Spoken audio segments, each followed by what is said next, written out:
Welcome back, everyone, to the Teacher Business School podcast. I am your host, Lindsay Bowden, and I have my team member, Johanna, here today. She is my go-to gal for all things marketing. She's also really great with data and specifically Teachers Pay Teachers data. So, we are going to be doing a little deep dive into your TPT dashboard today and kind of showing you where to find different data points, what you should be looking at and focusing on. So, welcome, Johanna. I'm really excited to talk today. Yes, thank you for having me. I'm so excited. Yes, Johanna and I were both math teachers, so we love numbers and Oh, yeah. the best way to figure out is your business doing what you want it to do.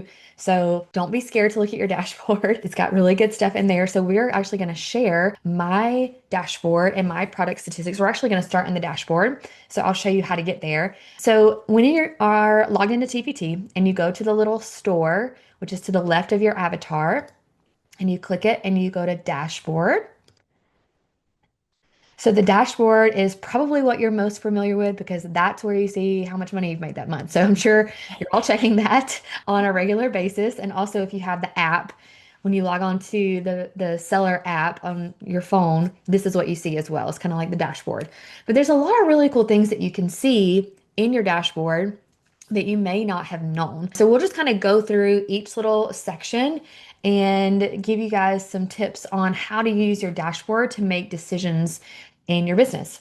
So, of course, you can change this to a lot of different, you can change the metric to a lot of different things based on sales or based on engagement. So, like if you wanted to see how many views you got this month, you change it and then you have to click apply for it to actually change.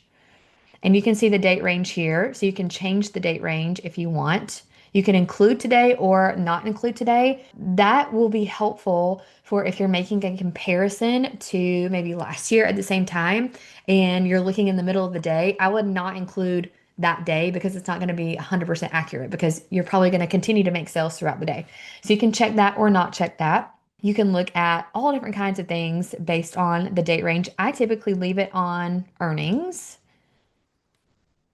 And one thing that's really cool is a lot of these settings are new. So previously we could look at earnings, we could look at units sold, views, and like the preview piece, but Yep. like earnings per cart and the other like new, like the more narrowed in pieces are new, which is Yeah. exciting because data gives you a lot of information and a roadmap to what you can do better.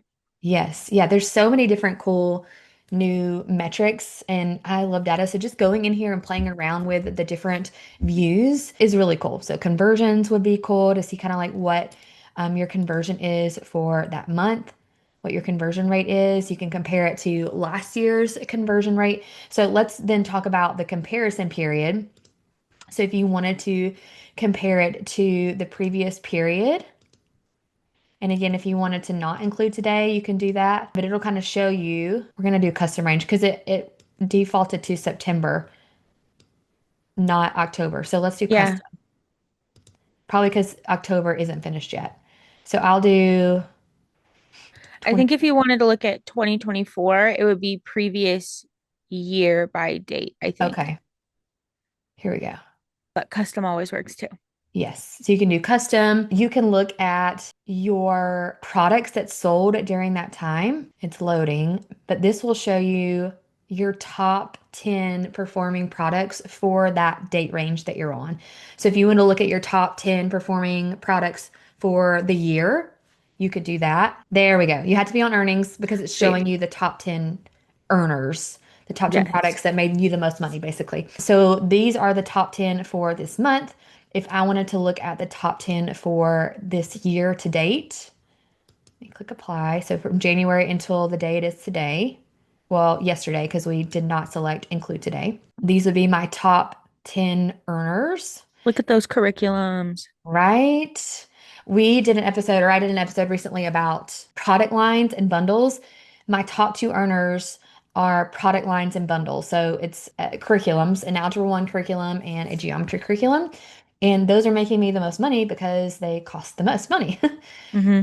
You can also filter, like if you just wanted to see focusing on $1 resources, which can be a good marketing technique. You can see which of your $1 resources are selling the best or which of your algebra resources are selling the best. So lots of different cool things you can do with your product tab. Another cool thing that they added is buyer type. So you can see how many first-time buyers you had this year. So this is how much money I made from people who bought for the very first time.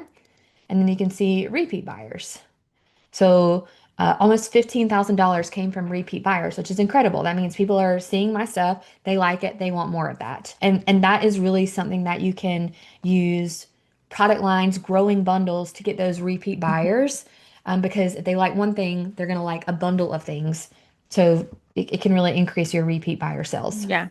One thing I wonder about, and this may be a question for TPT, is if someone buys two resources at the same time, if it's like their first time buying from you and they buy two resources, does that both of them count as a first time buyer, or is the second one then considered a repeat buyer in the cart? That would be something interesting to know. That is really a good question. I'm going to reach out to TPT and ask them that this week and see. They're really good at answering questions. I actually, before they had this repeat buyer tool, I downloaded my sales report and put it into ChatGPT and asked it to give me a percentage of repeat buyers versus first time buyers. And it was very similar to this. So, That's awesome. yeah, Go chat GPT. I know ChatGPT can do some cool things with your data too. Anything else we want to talk about on this dashboard part, Johanna, before we move on to traffic? I think one other thing to look at when you're looking at earnings is also units sold. So Mm, looking at if especially if you're looking into like for the next season's sale. So like the next one coming up for us is the Cyber Monday sale. Looking at units sold to see what your top units were that were sold. That way you can look at making sure that they're optimized still, like looking at those keywords, using an SEO tool to like check them. I really like Seller Spy to do a title analyzer, mm. but we're also going to show you another one on the product statistics page. SEO Mantis also does a really great job of looking at a title, but making sure those are SEO optimized will really help you move into that next season. Another thing you can do when you change your metric to units sold and then go back to products, then it'll show you the top 10 based on how many you sold, not based on earnings. So it's just another way to see top performing products and to make sure they're optimized. Another thing Johanna and I had talked about is going back when you're getting ready for a site, like we have the cyber sale coming up, going back to last year's sale dates. So for 2024, we looked it up and the cyber sale was December 2nd and 3rd. So I'm just going to do custom range and let's see if we can get this to, Do you want to do it under date range? oh, okay. Date range. Thank you. Not comparison. Thank you. Okay. December 2024. And and it's the 2nd and 3rd of December. Save, apply. And then you can see the top products that were sold then. And you can see the ones that made you the most money, depending on if you choose the metric units sold or the metric earnings. So that can kind of give you an idea of what's selling around that time of year. So, kind of what are teachers teaching? And also, what do you need to make sure you optimize for this upcoming sale? Another thing that I kind of like this for is when I am looking at holiday listings. I kind Mm. of go like around this time is when teachers start buying Christmas or, winter resources. So you can look at maybe December 1st through 20th or something and see what your top sellers are and see if you notice a theme with the topics. So for example, right now I am making a product line with holiday resources. And of course, I want the topics that I create for my winter and Christmas holiday resources to be what teachers are teaching during that time, or maybe even a review. So, looking and seeing what is selling around that time of year can give me a good idea for what topics I need to choose for holiday resources. Kind of a little pro tip there. Like I'm seeing multiplying polynomials. So, I know I want to make sure I have some polynomial stuff for my Christmas and winter resources because that's what teachers are probably teaching during that time. Let's move on to traffic then. Let me go back to this month traffic. So, traffic just tells you where people are coming from and how they're finding your resource. So, my number one traffic source is always direct, which means people go to TPT and they search for something, they find my resource, they buy it, which is why it's so important to have optimized titles so that you show up in the search, optimized covers so that people click, and then optimized previews, thumbnails, description so that you make the sale. Hmm. So that's almost always my number one. It's probably most people's number one, I would imagine, unless they're running Oh ads. yeah. I am not currently running ads to Teachers Pay Teachers, so I don't have any traffic from that. I am running ads to my email list. So you'll see on my traffic, I do have some that say email welcome sequence or email 1022. Like you can see here, I sent an email on October 22nd, which was just 2 days ago, and I've made $5 so far from that. Now, one thing to note when you're looking at these traffic sources, first of all, how did TPT know that that's where this click came from? Well, I used the URL builder, which is in this same view. So when you go to your dashboard, traffic, you'll see a green button that says URL builder. You can make a custom URL builder, a trackable link that will tell TPT where someone came from. So you would select the product that you want. So let's say that I'm sending them to my Halloween resource. Then you would say email. And then I like to be really specific and say which email. So 1022 or a welcome sequence or Black Friday email, Hmm. generate. And then this is the link that I'll put in my emails. So when people click that link, TPT tracks that. Now, one thing to note is that they will only track a sale from that link if they click and buy within the same day. So TPT has a 1 day attribution window. They only attribute the sale if they click that day. So you can see from this email on 1022, I had 257 people click, but I only made $5. Do I think that that is 100% accurate? No, because I know that I got sales the next couple of days on that resource that I linked. So it's not showing up. So just be aware of that if you start using the URL builder. What else on this page, Johanna? Two things is one, the non-TPT search typically means Google. Mm, So if you're seeing a non-TPT search, that usually means Google. If it's another platform like Bing or something, it will usually show like from Bing. And also you're going to see ones in there that you don't know what they are, and that's okay. It doesn't yeah, mean someone is doing something nefarious with your resources. right. It's just someone else having a UTM code and it's showing you where it came from. It also can be if someone clicks on the link for someone else's resource and then goes to your resource, that also gets attributed to that click. Yep. So true. What about TPT email? How's TPT are sending, right? Those are like the emails of if you make a new resource and the next day that TPT sends out all like resources you like from these buyers or new resources from your buyers that you like. Those would be in there too. And this makes sense for me because before last week, or maybe a week and a half ago, I haven't uploaded a new resource in like 3 years. So now that I'm uploading new resources, I'm probably going to be seeing this more. It's based on buyer specific. Like, not everyone gets the same email. They have Right. it set up where it's like an algorithm. It would be sent to people who are following me. And it's like, oh, or maybe people that have purchased from me before. I don't know exactly how they set it up, and I don't think they've released that. But it would be people that are interested in my thing that get that email with my new product. So that's cool. YouTube is cool. So this is actually really cool. $47. I have a separate YouTube channel where I have created video lessons for all of my notes and worksheets for geometry and algebra 1. They're all on there, public, for free. So if someone goes to YouTube and searches equation of a circle lesson, they may find my video, and then I have my TPT store link in the caption of that video. So that's where I'm assuming that's coming from. It could have also been from my main YouTube channel, which if you're watching, this is it. It could have been from that, like people just find my store, but I would be surprised because I don't share my TPT store link in this business YouTube channel. That's cool. Pinterest. And one thing you can do too is you can sort not only by click throughs, but also by earnings. So if you want to see which link made you the most money, so maybe if you do UTM codes in like your emails or on Pinterest and you have like specific ones, you can see which one had made you like the most money or which one had the highest conversion. Because I think it defaults to click throughs. You can also change the date range if you wanted to look at something specific. Yeah, like if you want to look at the whole year. This would Hmm. be a good thing to do at the end of the year in Q4 and kind of make a report for yourself about what's happening with your data throughout the whole year and then make some goals for the next year. Another thing that I wanted to mention is, like I said, I have an email list and I run ads to my email list. And the ads that I'm running are for a free week of geometry lessons and then a free week of algebra 1 lessons.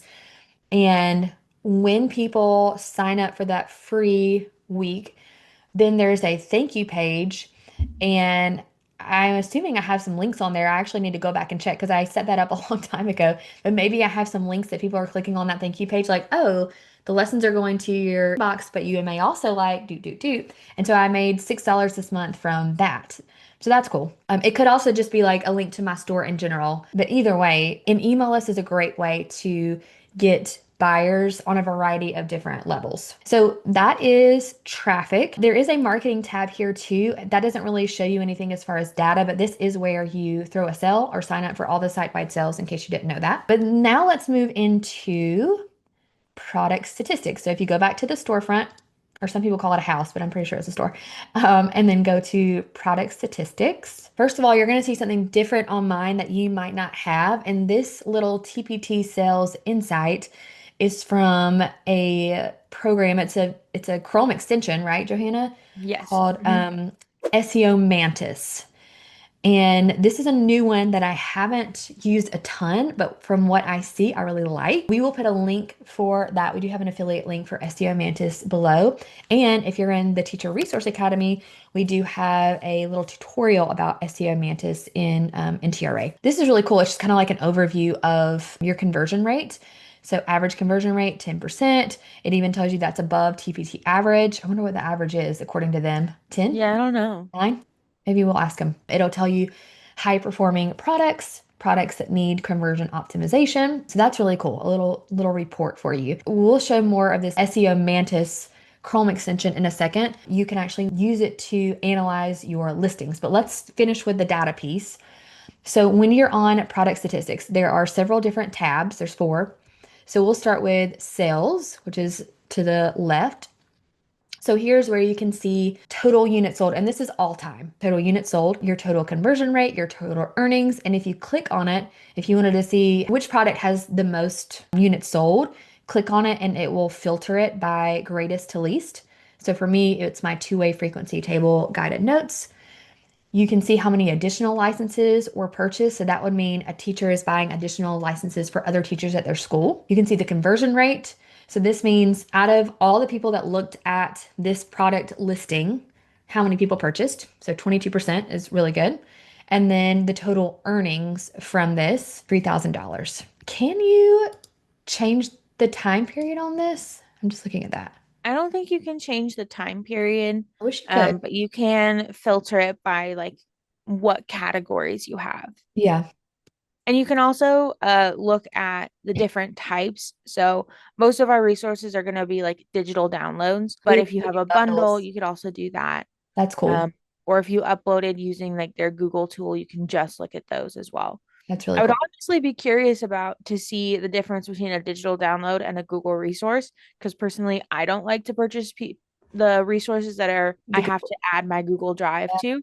So I'd be curious if maybe those have like a lower conversion rate than the other ones. yeah, I agree. I've never used the Google Upload tool to upload resources, but I have heard teachers are getting feedback like, oh, I don't want to give TPT access to my Google Drive, which makes sense because that's like the language that they use is kind of scary, Yeah, especially in today's world when you don't know like what's safe and what's not. It's interesting to see. This is my, I guess you would say my top seller because it's sold the most, but it's not my top earner. So if I wanted to see top earner, I would click earnings. And that is, those are my two curriculums, geometry and algebra one curriculum. I haven't sold as many. And the conversion rate is pretty low, less than 1%, but they're $300 and $325 each. So the conversion rate is going to be lower on those, but the earnings is going to be higher. So that's why those bundles are so important. So yeah. important to make bundles. So go back and listen to the episode that I made about product lines and bundles. It can really help you decide what should go in a product line, how to make a bundle, all the things. If you also want to filter by conversion rate, so this one, I actually used this the other day to edit some of my prices.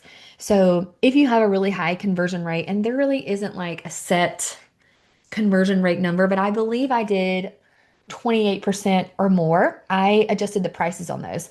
Now, I will say, I have a lot of views, so this data I feel like is accurate. There are different kind of philosophies on how many views you should get before you look at conversion rate and adjust anything. I've heard 100 views, I've heard 400 views, but don't do it if you have like 20 views and then be like, oh, my conversion rate's amazing. Let me adjust things. Wait until you get some more data. But I had like thousands of views because I don't adjust things that often. So I did go in here and I think I raised each one of these by $1. So we'll see if that helps, how that works. Yeah. One thing is if you have like really low views or you've only sold a few and you have a conversion rate of like 70%, while 70% conversion rate in theory sounds fantastic, that's not necessarily a good thing. So Right. making sure that you're getting that title optimized so you get to get more views on it will help you give a better accurate conversion rate. That's really smart. And if you don't know where to see views, that would be under the next tab. So we can go to that next. Activity can show you page views. So if you click, you can see your freebies are going to have the most page views, most likely. So all three of these are freebies. This is kind of interesting. My curriculum has my fourth highest page view. So that's really cool. So that tells me that maybe I need to work on optimizing that because it is my top earner. Maybe I could add things to my preview, add things to my description to maybe get that conversion rate up a little bit. But again, it is a very high ticket item. That one is, I believe, $300. So, making small adjustments and just seeing does that affect anything. You can also see on this page when it was posted.